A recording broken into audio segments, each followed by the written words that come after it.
संस्कार study point में आप सभी का स्वागत है। क्लास 10th दूसरा चैप्टर बहुपद का भाग 1 है बेसिक कॉन्सेप्ट। देख लीजिएगा, शुरू से लेके लास्ट तक वीडियो देखिएगा तो आपको सवाल बनाने में कोई भी परेशानी नहीं होगा और आपको अच्छा से समझ में आएगा। क्लास 10th का दूसरा चैप्टर बहुपद। किसी चर x में ऐसा बीजीय व्यंजक जिसमें चर राशि का घात और ऋणात्मक पूर्णांक हो बहुपद कहते हैं। इसमें क्या है कि बीजीय व्यंजक। अब बीजीय व्यंजक क्या होता है कि देखिए यहाँ पे कि ये देखिए चर गुने अचर मिलकर बीजीय व्यंजक। अब चर राशि में क्या आता है, चर राशि होता है तो इसमें x, y और z आएगा। अचर में क्या होता है 1, 2, 3। और जब इसका हम चर और अचर को गुना करेंगे तो वो मेरा बीजीय व्यंजक बनता है। तो x को 1 से करेंगे तो क्या हो जाएगा x, और y को 2 से गुना करेंगे तो क्या हो जाएगा मेरा 2y, और जब z को 3 से गुना करेंगे तो क्या हो जाएगा मेरा 3z।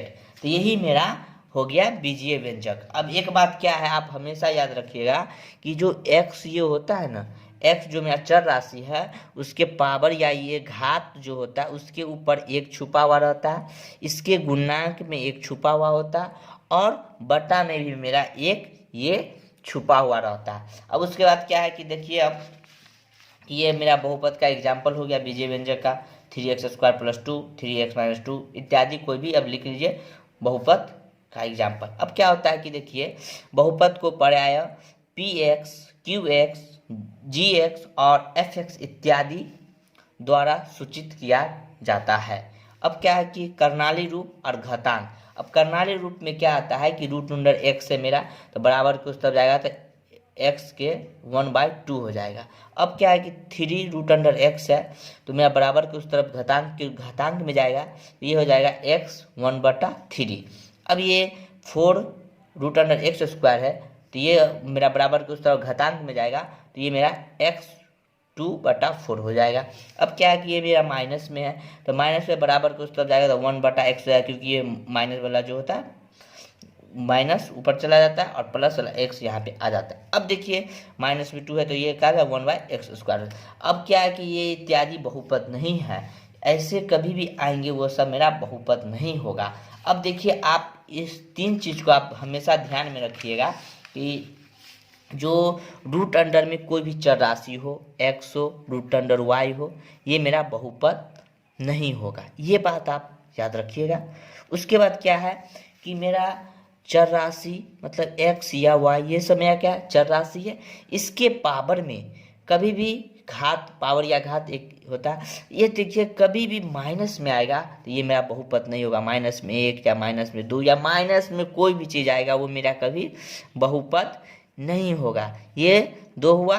और एक तीसरा बात है कि कभी भी बटा में कोई चर राशि आए 1/x या 2/y, ये मेरा बहुपद नहीं होगा। आपको बहुपद है या नहीं है तो आपको ये 3 कंडीशन देखिएगा, आपको पता चल जाएगा कि बहुपद है। ये तीनों होगा, आप उसी समय समझ जाइएगा कि ये मेरा बहुपद नहीं होगा।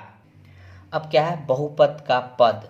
किसी बहुपद px बराबर a0 + a1x² + a2x² + a3x3 + ... an x⁴n में उपस्थित, जैसे इस सब है, इसमें क्या उपस्थित है 0 a0 ax, a2x² 2, a3x⁴ a को बहुपद का पद कहते हैं।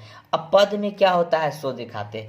आपको क्या होता है कि कोई बहुपद हम ले लेते हैं 3x² + 3x + 5। अब इसमें आप तो ये हमको नहीं लगता है समझे होंगे, समझ गए होंगे तो भी अच्छा है। अब ये क्या है कि देखिए a2x हो जाएगा, ये हो जाएगा मेरा a2x, ये मेरा हो जाएगा a1x क्योंकि पावर इसका 1 है, और ये मेरा a0 हो जाएगा। यही हो गया, यही चीज़ यहाँ पे लिखा।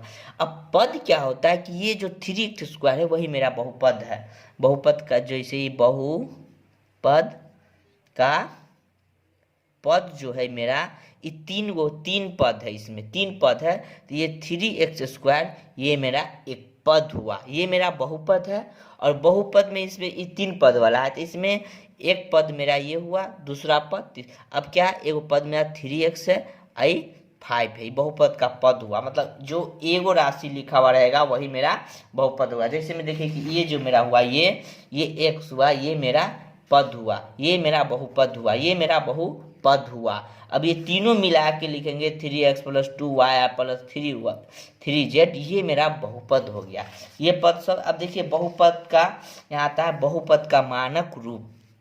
बहुपद का मानक रूप क्या होता है, देखिए किसी बहुपद में उपस्थित, मतलब किसी बहुपद में उपस्थित चर राशि के घातों को आरोही क्रम या मतलब बढ़ते या अवरोही मतलब घटते क्रम में सजाकर लिखने पर प्राप्त बहुपद को बहुपद का मानक रूप कहते हैं। अब इसमें क्या कह रहा है कि बहुपद है उसको घटते क्रम या बढ़ते क्रम में सजाकर जो हम लिखेंगे उसे हम बहुपद का मानक रूप कहते हैं। तो देख लीजिए जैसे px हो गया मेरा, ये क्या हो गया 3x³ + 2x² + 2x + 4। ये क्या है मेरा कि बढ़ते क्रम में, घटते क्रम में है 3 है उसके पावर में, उसके बाद 2 है, उसके बाद 1 है, उसके बाद अचर पद मतलब 0 है। तो ये क्या हो गया मेरा, ये कि ये मेरा घटते क्रम में हो, सजा कर लिख दिए, यही मेरा बहुपद का मानक रूप है। यहाँ क्या है कि बढ़ते क्रम या घटते क्रम से क्या है, इस पावर घट रहा है, तो ये मेरा घटते क्रम में हो गया। अब एगो बढ़ते क्रम का एग्जाम्पल लेते हैं। यहाँ पे हो गया, देखिए कि यहाँ पे 2 + 2x + 4x² + 4x3।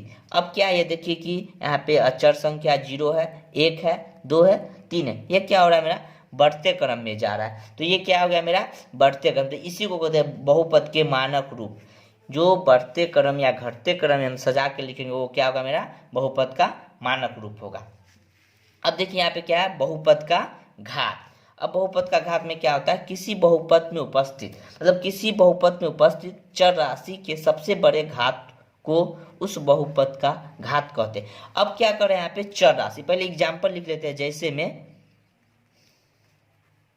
px = 5x⁴ + 3x⁴ x2 कुछ भी लिख दीजिए। अब इसका कह रहा है क्या घात, बहुपद का घात। अब इसमें क्या चर राशि के सबसे बड़े घात। अब चर राशि में आपको हम बताए थे x y z, ये मेरा क्या हो गया x y z, ये मेरा चर राशि हो गया। तब चर राशि में देखिए कि सबसे बड़े घात, सबसे बड़ा का पावर, तो एक चर राशि ये है, ये है, ये है, तो इसमें सबसे बड़ा पावर किसका है 4 है, तब 3 2, तो सबसे बड़े 4, तो यहाँ पे क्या हो गया इसका 4 हो जाएगा। इसमें आता है बहुपद का मान, ये कॉन्सेप्ट है। अब इसमें क्या है, किसी बहुपद में उपस्थित चर राशि के स्थान पर कोई वास्तविक मान रखने पर प्राप्त बहुपद का मान को उस बहुपद का मान कहते हैं। अब इसमें क्या है कि यहाँ पे लिखा हुआ है चर राशि के स्थान पे, तो चर राशि मेरा क्या है एक्स वाई जेड, आपको पता है X Y Z, X X X चर राशि है। वास्तविक मान, जब आप सवाल बनाइएगा तो वहाँ पे लिख देगा x = 2 चाहे x = 5, वास्तविक मान लिख देगा, आप उससे मान डाल के, तो जहाँ जहाँ पे हम देखिए कि कोई वास्तविक मान लेते तो यहाँ पे हम x = 2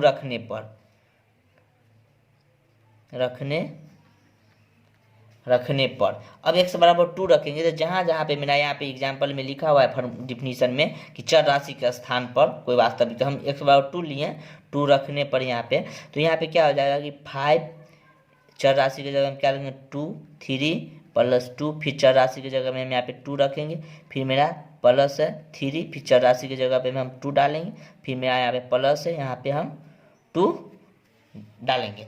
अब देखिए कि इसका हम करेंगे 5, अब इसका हम गुना करेंगे 2 के पावर 3 है, तो मतलब 2 दूनी 4 दूनी 8 हो जाएगा, यहाँ पे प्लस 2 2 दूनी यहाँ पे हो जाएगा 4, फिर प्लस 3 दूनी 6 आई, यहाँ पे प्लस 2, यहाँ पे क्या होगा 8 पंचे 40 प्लस 4 दूनी 8 प्लस 6 प्लस 2। अब देखिए कि 40 48 48 50 50 6 56, तो ये मेरा आंसर हो गया। जहाँ पे चर राशि है वहाँ उसके स्थान पे x = जो भी दे, 2 दे 3 दे 4 दे, तो जहाँ जहाँ पे x है वहाँ पे वो चीज़ डाल देंगे, उसके बाद उसको सॉल्व करेंगे, वही मेरा आंसर आ जाएगा। अब यहाँ पे क्या लिखा हुआ है कि बहुपद का शून्य, किसी बहुपद में उपस्थित चर राशि का वह वास्तविक मान जिससे उस बहुपद में प्रतिस्थापित करने पर बहुपद का मान शून्य प्राप्त हो उसे बहुपद का शून्य कहते हैं। इसमें क्या है कि चर राशि में वास्तविक मान जो होता है ना, जो वास्तव में जो उसका मान होगा प्रतिस्थापित करने पर उसका आंसर शून्य आना चाहिए। तो हम जैसे में देखते हैं कि पी एक्स बराबर हो जाएगा मेरा 5x-25। अब इसमें हमको ऐसा मान लेना है इस चर राशि के स्थान पर प्रतिस्थापित कि इसका आंसर 0 आना चाहिए। तो हम इसके यहाँ पे देखिए कि 25 है, यहाँ पे 5 डालेंगे तो 25 में से 25 जाएगा तो मेरा यहाँ पे 0 हो जाएगा। तो यहाँ पे हम लेंगे x बराबर 5 रखने पर, यहाँ पे देखिए p है, अब p के जगह हम यहाँ पे 5 ऐसे लिख दीजिए। तो यहाँ पे क्या हो जाएगा 5 गुने 5 -25, ये हो गया आपको। अब यहाँ पे देखिए कि अब यहाँ पे क्या 25 और यहाँ 25, तो यहाँ पे क्या आ गया मेरा यहाँ पे 0। तो यही होता है बहुपद का शून्य में कि कोई ऐसा मान वहाँ पे प्रतिस्थापित करेंगे जिससे कि वहाँ पे 0 आना चाहिए। तो यहाँ पे लिखेंगे अतः x बराबर 5 बहुपद क्या है px का शून्य है। समझ गए? कोई भी बहुपद का जब शून्य आए तो वहां पे सोच समझ के डालिएगा जो उसका आंसर 0 आ जाए। अब क्या है बहुपद के प्रकार, पदों के आधार पर बहुपद के प्रकार। पदों के आधार पे बहुपद 4 प्रकार के होते हैं। फर्स्ट एकपदी बहुपद, द्विपदी बहुपद, त्रिपदी बहुपद, शून्यक बहुपद। अब इसमें क्या होता है कि एकपदी बहुपद जिस बहुपद में केवल एक पद हो उसे एकपदी बहुपद कहते हैं। इसमें क्या है कि जो एक पद हो, तो यहाँ पे 2x क्या है, ये मेरा एक पद हो गया। 2x², ये क्या हो गया मेरा एक पद हो गया। x क्या हो गया, ये मेरा एक पद हो गया। या x³ जो एक पद, ये मतलब जो कोई भी एगो लिखेंगे वो मेरा क्या होगा एक पद होगा, इत्यादि। आप कुछ भी लिख सकते हैं 4x 4y। अब देखिए द्विपदी में क्या होता है, द्विपदी बहुपद जिस बहुपद में केवल 2 पद हो उसे द्विपदी बहुपद कहते हैं, जिसमें 2 गो पद होना चाहिए। यहाँ पे देखिए x + x², ये क्या 2 पद हो गया मेरा। 3y -9, ये में भी क्या हो गया 2 पद हो गया, तो ये मेरा द्विपदी बहुपद।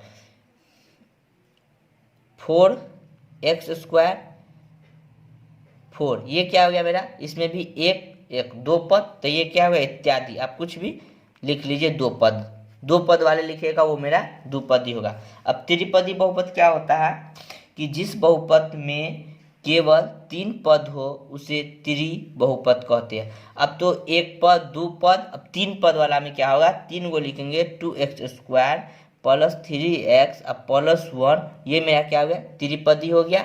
और फिर एक एग्जाम्पल लिख दिया 3x³ + 2x² +2, ये क्या हो गया मेरा त्रिपदी बहुपद हो गया, इत्यादि। अब इसमें क्या है कि शून्यक बहुपद। अब शून्य बहुपद क्या है मेरा चौथा शून्य बहुपद है। तो यहाँ पे क्या होगा कि जिस बहुपद के सभी गुणांक शून्य हो उसे शून्य बहुपद कहते हैं। अब आपको हम गुणांक बताए थे यहाँ पे कि x के बगल में जो एक होता है, ये गुणांक यही छुपा, जैसे 2x है तो इसका गुणांक मेरा 2 हो जाएगा।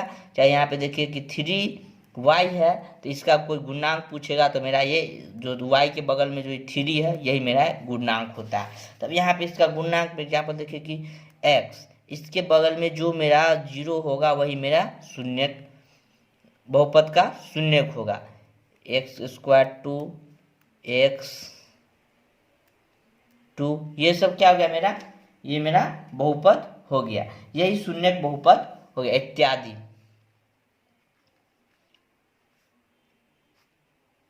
इत्यादि मेरा शून्यक बहुपद होंगे। इससे पहले पढ़े कि पद के आधार पे, अब यहाँ पे पढ़ना है घात के आधार पे बहुपद के प्रकार। पद के आधार पे 4 पढ़ लिए। अब यहाँ पे पहला है एक पदी बहुपद, जैसे रैखिक बहुपद। एक पदी बहुपद कहेंगे या रैखिक बहुपद कहेंगे, दोनों एक ही है। अब यहाँ पे द्विघात बहुपद, त्रिघात बहुपद। इसमें अब क्या करना है कि देखिए कि यहाँ पे जो फर्स्ट बहुपद एक पदी और द्विपदी, ये जो फर्स्ट और सेकेंड है 2, ये दोनों से मेरा प्रश्नावली 2.1 और ये दोनों के बारे में बारी बारी से पढ़ेंगे तो ये मेरा दोनों लेसन पढ़े बन जाएगा। और त्रिघात बहुपद में मेरा 2.3 लेसन जो है वो होगा। तो ये पहले हम इस दोनों को बारी बारी से पढ़ लेते हैं, तब इसके बाद ये दोनों लेसन बना के फिर उसके बाद त्रिघात बहुपद के बारे में पढ़ेंगे और फिर 2.3 बनाएंगे। तो दोनों के बारे में अब देखिए, फर्स्ट में होता है एक पदी बहुपद या रैखिक बहुपद या करके। देखिए, जिस बहुपद में उपस्थित चर राशि के अधिकतम घात 1 हो तो उसे एक पदी बहुपद कहते हैं। अब इसमें क्या है कि चर राशि के अधिकतम घात, अब जैसे मैं एग्जांपल में देते हैं पी एक्स बराबर क्या हो जाएगा मेरा 2x + 3। अब देखिए इसमें अधिकतम घात कितना 1 है, तो ये क्या होगा एक पदी बहुपद या रैखिक बहुपद। अब दूसरा लेते हैं क्यू एक्स बराबर हो जाएगा मेरा यहाँ पे 9x + 3। अब क्या है कि देखिए एक चर राशि के अधिकतम घात इसमें 1 है तो ये एक पदी, या यहाँ पे एफ एक्स लीजिए, एफ एक्स बराबर 3x लीजिए, ये क्या इसका भी अधिकतम घात 1 है तो ये क्या रैखिक बहुपद होगा।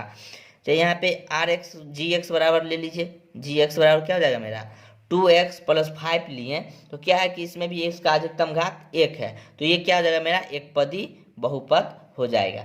अब एक पदी बहुपद हो गया। अब इसी को रैखिक बहुपद का, यहाँ पे देखिए सबसे इम्पोर्टेंट चीज है ये कि रैखिक बहुपद का मानक रूप, ये आपको याद रखना है।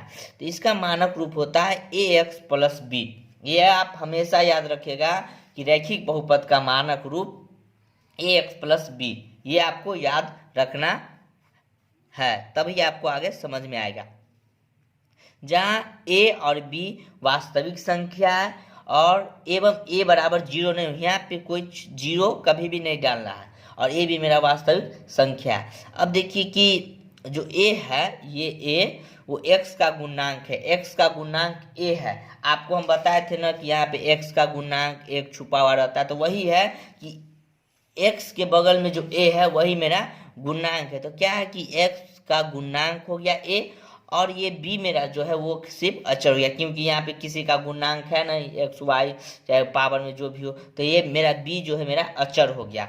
अब देखिए कि कभी कभी क्वेश्चन आता है ax + b का शून्य के लिए, जब आपको रैखिक बहुपद का शून्य निकालना होगा तो आपको इस फार्मूला का इस्तेमाल करना होता है। तो देखिए ax + b बराबर 0 कर दिए, क्योंकि शून्य के लिए तो हम इसको 0 के बराबर कर दिए। अब देखिए ax जो प्लस में b है बराबर को उस तरफ जाएगा तो माइनस में होगा, तो इसमें से हमको x का मान निकालना होता है। तो ये क्या है जो अभी यहाँ पे गुना में तो बराबर को उस तरफ जाएगा तो भाग में हो जाएगा। तो देखिए -b और ये आ गया यहाँ पे b, ये एक मेरा फार्मूला आ गया। जब आपको रैखिक बहुपद का शून्य निकालने के लिए बोलेगा तो आपको x बराबर -b/a करना होगा, और शून्य के लिए क्या है b मेरा क्या है यहाँ पे माइनस, तो -b मेरा क्या है यहाँ पे अचर पद है, यहाँ पे अचर पद है, और a मेरा क्या x का गुणांक है, तो x का गुणांक a है। यही चीज यहाँ पे लिखा हुआ है, x मेरा शून्य है, जब शून्य निकालने के लिए होगा तब। अब देखिए यहाँ पे कि यहाँ पे है रैखिक बहुपद के केवल और केवल एक ही शून्य होते हैं। रैखिक बहुपद जो होते हैं उनका एक ही शून्य होगा, एक ही वो होगा, ठीक है ना। रैखिक बहुपद का ग्राफ एक सरल रेखा में होती है। रैखिक बहुपद जो होता है उसका ग्राफ सरल रेखा में होता है। एग्जाम्पल में देखिए कि px = 2x + 2 है। अब आप ग्राफ 9th में पढ़े होंगे, जानते होंगे। अब देखिए कि x के जगह पे हम पहले यहाँ x के जगह पे 0 लेते हैं, तो क्या हो जाएगा यहाँ पे देखिए कि पहले लिखते हैं यहाँ पे x बराबर क्या लेंगे हम 0 लेंगे। x बराबर 0 रखने पर x बराबर जब हम 0 लेंगे तो यहाँ पे क्या है 2x का क्या हो जाएगा मेरा 0 और +2, इसको सॉल्व करेंगे, इसको गुना करेंगे तो ये 0 + 2, तो क्या हो जाएगा मेरा ये 2, तो इसके यहाँ पे आ गया मेरा 2।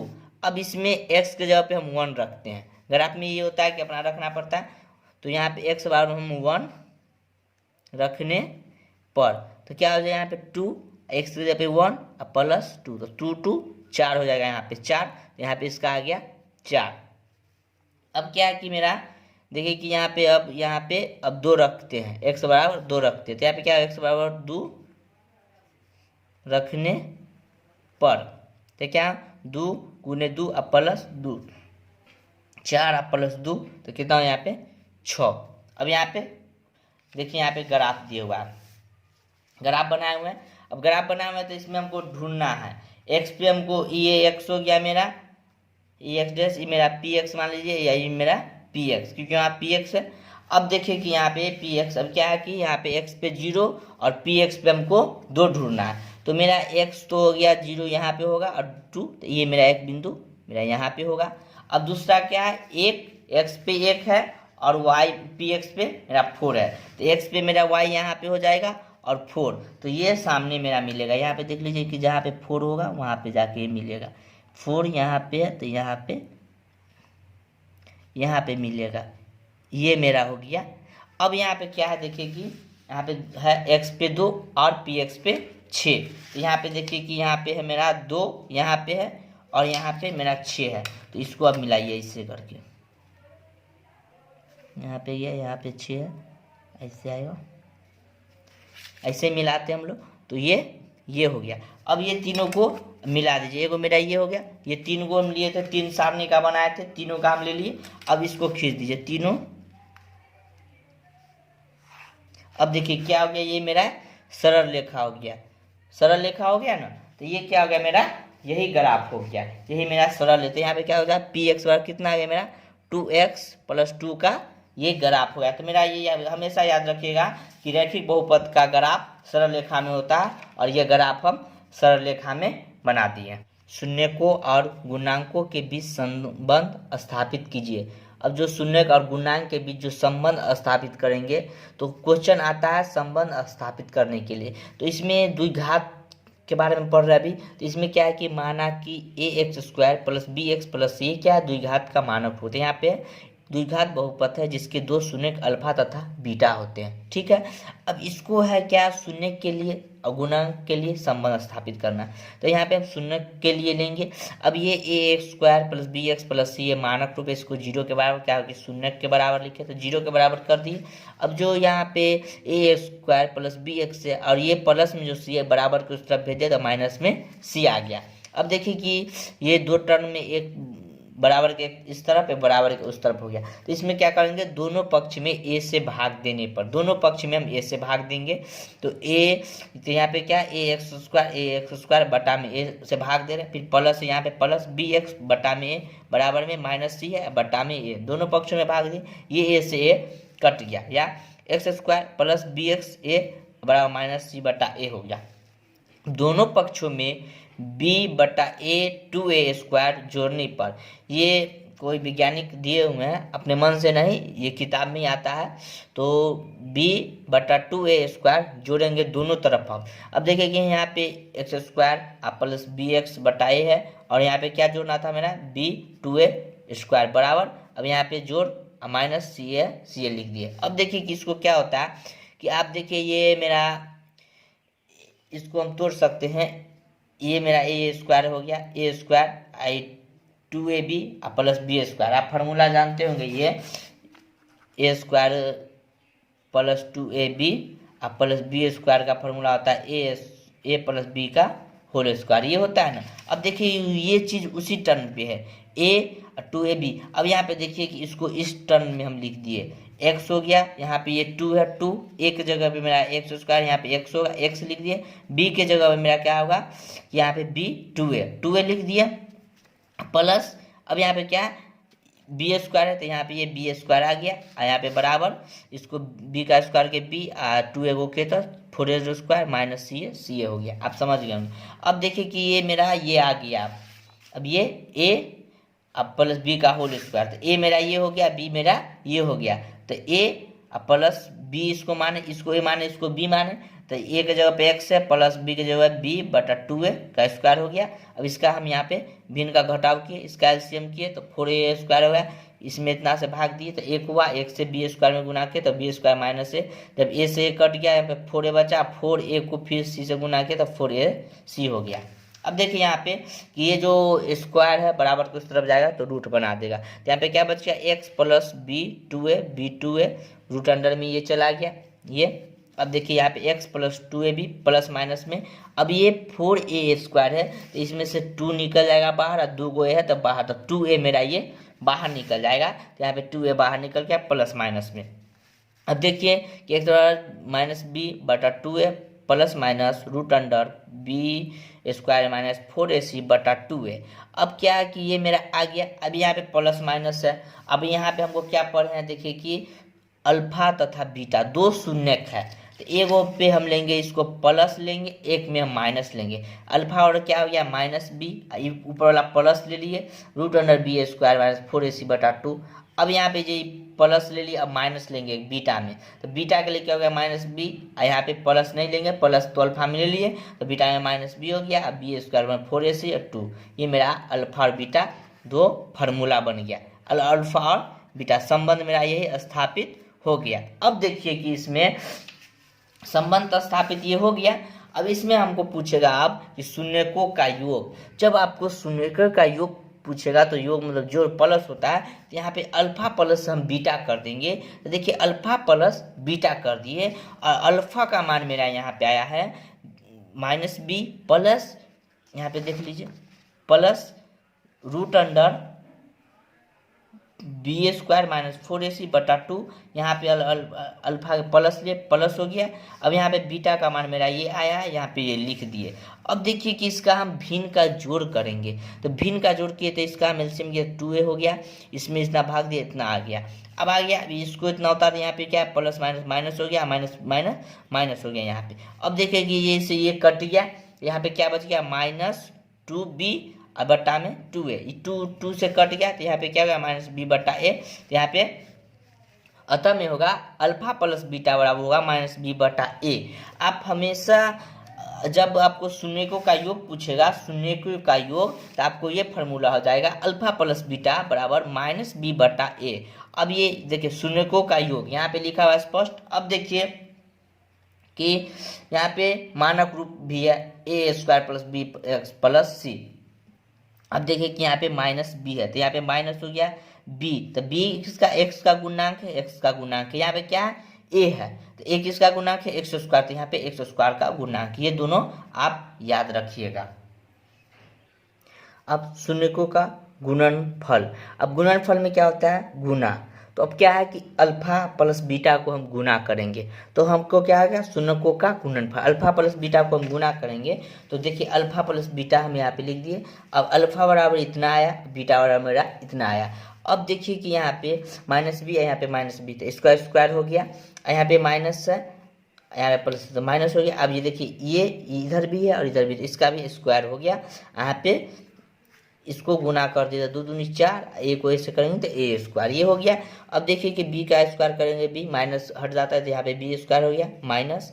अब यहाँ पे 2 से रूट कट गया, तो यहाँ पे b² + 4ac अब बटा में a 4a² है, तो ये b से b कट गया, प्लस माइनस है तो कट जाएगा। अब देखिए कि यहाँ 4 से 4 कट गया, a से पावर कट गया, तो यहाँ c/a आ गया, तो यहाँ पे क्या हो गया मेरा c/a आ गया। तो अल्फा बीटा का c/a होगा, इसका शून्यकों का गुणनफल, इसका गुणनफल क्या हो जाएगा, c मेरा क्या है अचर पद है, और मेरा a है यहाँ पे, तो a क्या है मेरा x² का गुणांक है, ये x² का अब गुणांक है। अब क्या है कि आप देखिए यहाँ पे कि अल्फा प्लस बीटा मतलब शून्यकों का योग भी निकल गया, और मेरा शून्यकों का गुणनफल भी निकल गया। अभी फार्मूला जो प्रूफ किए थे, शून्यकों और गुणनखंड के बीच संबंध स्थापित करें, तो अल्फा और बीटा माने थे, तो उसमें अल्फा प्लस बीटा मतलब शून्यकों का योग और शून्यका का गुणनफल। तो एक सवाल है, बहुपद x² + 6x + 9 के शून्यकों और गुणांकों के बीच संबंध स्थापित करें। अब इसके लिए क्या है, इसको पहले शून्य के बराबर करेंगे, तो यहाँ पे लिखेंगे शून्य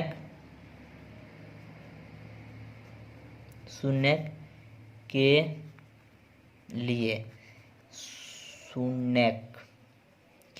लिए अब क्या किया x² + 6x + 9, यहाँ पे क्या हो जाएगा, यहाँ पे 0 के बराबर शून्य के बराबर कर दी। अब इसको क्या है कि गुणनखंड होता है पहला गुणे तीसरा जोड़ घटाओ बिचला, तो हम इसको जो गुना करेंगे तो यहाँ पे 9x² हो जाएगा। तो इसको ऐसे कंडीशन में तोड़ेंगे जो जोड़ने पर भी 6 आना चाहिए, गुना करने पे 9 आना चाहिए। तो ये x² अब प्लस यहाँ पे टूट जाएगा ये 3x प्लस 3x में, क्योंकि देखिए 3 तिया 9x एक्स स्क्वायर, तो यहाँ पे 9x स्क्वायर 3 जोड़ेंगे तो 6x हो जाएगा। यहाँ पे प्लस 9 बराबर 0। अब इसको एक साथ दो को लेंगे, दो को एक साथ, तो इसमें से क्या मेरा कॉमन आ जाएगा, x कॉमन आ जाएगा। तो x कॉमन आएगा तो क्या होगा, x प्लस 3, यहाँ पे क्या आएगा प्लस में मेरा 3 कॉमन आएगा, तो यहाँ पे x प्लस 3 हो गया। अब देखिए ये डिब्बा सेम हो गया, तो यहाँ पे होगा x प्लस एगो 3 हो जाएगा, यहाँ पे ये x हो जाएगा, ये प्लस 3 हो जाएगा, ये 0 हो गया। अब 0 हो गया, अब इसको 0 के बराबर करेंगे, या x प्लस 3 बराबर 0, एगो लिखेंगे या तो एगो ये लिखेंगे अब x प्लस 3 बराबर 0। अब इसको क्या करेंगे कि ये हो जाएगा x बराबर -3, और ये हो जाएगा मेरा x बराबर भी -3। तो एगो को मानेंगे अल्फा, अल्फा बड़ा क्या हो जाएगा -3, और बीटा बड़ा क्या हो जाएगा मेरा -3। ये हो गया। अब हम इसमें पढ़े हैं शून्य संबंध स्थापित, यहाँ पे लिखेंगे अब शून्य को और गुणांकों के बीच संबंध हो गया, लिखा गया। पहला संबंध पढ़े थे शून्यकों का योग, शून्यकों का योग। अब योग में क्या आता है, अल्फा प्लस बीटा, तो यह क्या है -3 प्लस -3, तो यहाँ पे क्या हो जाएगा मेरा -6। ये हो गया, -6 आ गया, तो यहाँ पे क्या हो जाएगा, ये मेरा इसके बटा में 1 होता है, तो ये किसके रूप -b/a। देखिए यहाँ पे आ गया -b/a, तो इसे यहाँ पे हम लिए थे ना, यहाँ पे देखिए कि अल्फा प्लस बीटा -b/a हो गया, तो देखिए यहाँ पे आ गया मेरा -b/a के रूप में आ गया ना। अब देखिए इसमें क्या पढ़े थे वो, अब गुणनफल पढ़े थे, शून्यकों का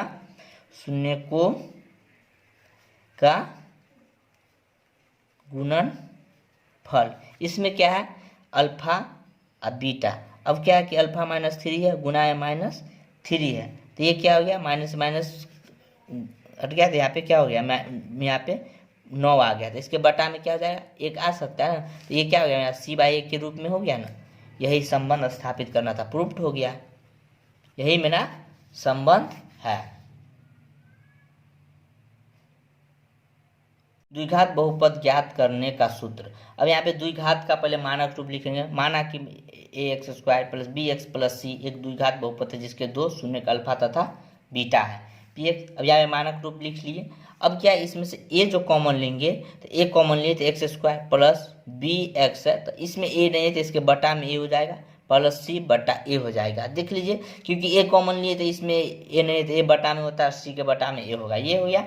अब देखिए कि a जब आप कॉमन लिए तो ax² यहाँ पे -bax हो जाएगा। क्यों कि देखिए कि -ba जो होता है यहाँ पे है ना, bax है, तो x को बाहर इधर ले लीजिए बगल में, तो क्या हो गया, तो ये मेरा इसका अल्फा प्लस बीटा आ सकता है, तो यहाँ पे -b/x प्लस c, ये मेरा जोड़ लिए। अब देखिए a, अब x² माइनस, अब यहाँ पे क्या है कि b/a जो मेरा माइनस में यहाँ b/a है, वो क्या है अल्फा प्लस बीटा, तो यहाँ पे क्या हम अल्फा प्लस बीटा लिख दिए, प्लस तो प्लस यहाँ पे x है तो x आ गया। अब c/a, तो ये c/a है जो मेरा, ये c/a ये मेरा गुणांक का क्या गुणनफल का x अल्फा प्लस बीटा, तो यहाँ पे हम अल्फा प्लस बीटा लेते हैं, जहाँ a अज्ञात अचर है। जब आपको द्विघात निकालने के लिए आएगा तो आप ये सूत्र से निकाल सकते हैं। a यहाँ पे लिख दीजिएगा, सवाल बनाएगा, a यहाँ पे अज्ञात अचर है। अब यहाँ पे है कि द्विघात बहुपद का गुणनखंड ज्ञात करने का सूत्र। अब द्विघात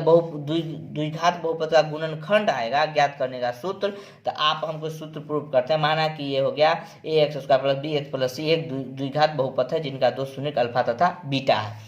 इसने भी लिख दी। अब यहाँ पे ये भी आ गया, a कॉमन लिए तो यहाँ पे ax² b/a और प्लस c/a आ गया, क्योंकि इसमें a नहीं तो बटा में भाग में a आ जाता है और उसके भाग में भी a आ जाता है। अब देखिए कि यहाँ पे ये चीज़ यहाँ पे है, ये चीज़ यहाँ पे है, तो ये क्या आ गया मेरा, ये आया, तो ये चीज़ को हम यहाँ पे उतार दिए, ax² minus alpha plus beta x plus alpha beta, ये हो गया।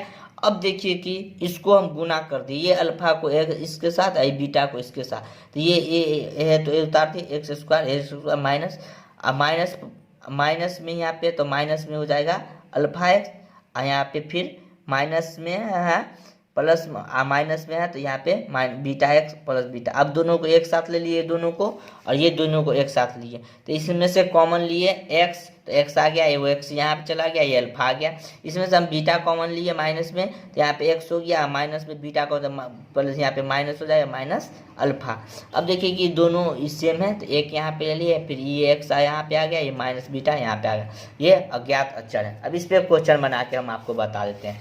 अब देखिए कि जैसे यदि किसी द्विघात बहुपद का शून्य का योग 4 हो, मतलब शून्यकों का योग, तो योग में क्या अल्फा प्लस बीटा बराबर क्या हो गया मेरा 4 हो गया, और गुणांक मतलब अल्फा और बीटा बराबर मेरा क्या हो गया 4 हो गया, यही हो गया। अब इसमें हम क्या है कि सूत्र में डाल दीजिए, फॉर्मूला ये है, डाल दीजिए यहाँ पे, लिख दीजिए सूत्र से पी एक्स बराबर क्या हो जाएगा, a x square minus alpha plus beta x alpha plus beta, यही है ना। अब यहाँ पे क्या है, अल्फा प्लस बीटा का जगह पे क्या है, यहाँ पे लिखेंगे ए स्क्वायर, माइनस यहाँ पे कितना हो जाएगा 4 हो जाएगा, 4 हो जाएगा, एक्स हो जाएगा, प्लस यहाँ पे अल्फा बीटा के जगह पे कितना यहाँ पे 4 है, हो गया। यही मेरा आंसर हो गया। ई बराबर की चाहिए यहाँ पे होगा, तो यहाँ पे लिख देंगे जहाँ ए अज्ञात अचर है, हो गया। अल्फा प्लस बीटा रह दिया, यहाँ पे डाल दीजिएगा, अल्फा प्लस बीटा दे यहाँ पे डाल दीजिएगा, हो गया आंसर। अब मेरा प्रश्नावली 2.1 के लिए मेरा नेक्स्ट वीडियो देखिएगा, कॉन्सेप्ट समझ में आ गया होगा, नहीं समझ में आएगा, कोई आपको समझने में कोई आपको प्रॉब्लम होगा तो मेरा व्हाट्सअप नंबर है 6201076316, आप व्हाट्सअप करके एक बार पूछ लीजिएगा, हम आपको बता देंगे। मेरा प्रश्नावली 2.1 नेक्स्ट वीडियो मेरा जो भाग 2 होगा उसमें आप देख लीजिएगा।